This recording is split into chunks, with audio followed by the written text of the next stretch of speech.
Je viens de finir la lecture de L'étrange vie de Nobody Owens par Neil Gaiman, édité chez Delcourt. Et je vais être honnête avec vous. Je suis comme un unijambiste en boîte de nuit, je sais pas sur quel pied danser.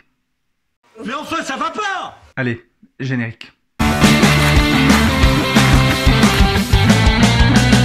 Bonjour et bienvenue dans les comics de Fred, je suis ravi de vous retrouver pour cette nouvelle vidéo. Donc comme je vous l'ai dit dans l'intro, je vais vous parler rapidement de L'étrange vie de Nobody Owens.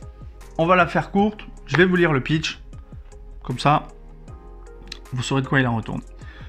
Nobody Owens, alias Bod, est un tout jeune garçon qui mène une vie parfaitement normale, outre le fait qu'il vit dans un cimetière et qu'il est élevé par des fantômes. Quant à Silas, son tuteur, alors lui, il n'appartient ni au monde des vivants, ni au monde des morts, puisqu'il s'agit d'un vampire. Le jeune garçon donc va vivre d'étranges aventures aux côtés de loups-garous, de ghouls et de wendigo.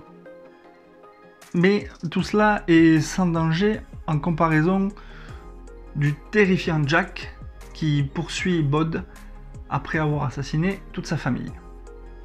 C'est vrai que quand tu lis le pitch, moi c'est ce que j'ai fait quand je l'ai acheté au comptoir du Rêve Comics à Toulouse, ça m'a emballé de suite. Je me suis dit je vais me régaler. Sauf que la régalade, quand j'ai commencé à le lire, elle s'est vite dégonflée, la régalade. Ça fait comme un ballon de baudruche qui se dégonfle.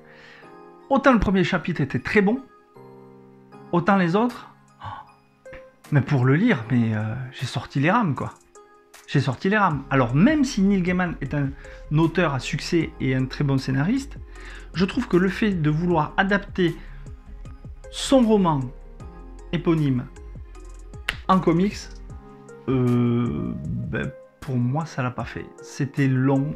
C'est de la merde. Non, je dirais pas ça, Steve. Non. Je le dirais pas comme ça. Je dirais que je suis... Je bascule entre le fait d'aimer certains aspects ou de tout détester. Voilà, je suis pile au milieu. Je suis sur un fil et je sais pas où aller. Je sais pas quel équilibre avoir après la lecture de ce comics. Après, au niveau des dessins. Alors, il y a une flopée d'artistes qui ont contribué à cette œuvre. Donc, outre Craig Russell, il y a aussi, alors il y en avait que je connaissais, d'autres que je connaissais pas. Il y a Kevin Nolan, Tony Harris, Scott Hampton, Galen Showman, Chill Thompson, Stephen B. Scott et David Lafuente. Alors les dessins, moi, quand je lis une intégrale, j'aime bien que les dessins soient du même auteur. Là, on passe de dessins qui sont soit, je vais vous dire le mot, ça va me faire hurler, mais je m'en fous, dégueulasse, comme cela. Oui, j'ai pas du tout aimé ces dessins-là. Ça, j'ai trouvé ça horrible. Ou alors, on passe à des dessins qui sont plus précis, plus travaillés, comme cela. Donc en fait, quand on lit, moi c'est ce que j'ai ressenti en le lisant. Quand on lit L'étrange vie de Nobody Owens, on est comme sur des montagnes russes. Ouais, super, c'est génial. Oh putain, faut redescendre, je vais dégueuler. Voilà, c'est ça.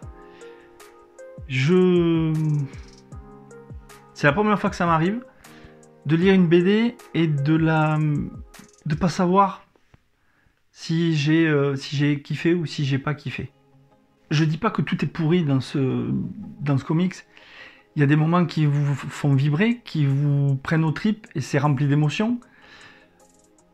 Mais il y en a d'autres où vous faites chier, quoi. Donc c'est pour ça que je suis en fait sur un câble comme un funambule ou comme le fameux unijambiste dont je vous parle au début de la vidéo. Je sais pas sur quel pied danser avec ce comics. Mon avis sur L'étrange vie de Nobody Owens. On s'en bat les couilles, on s'en bat les couilles, on s'en bat les couilles. Oh le con! Il a osé! Oh, oh, oh.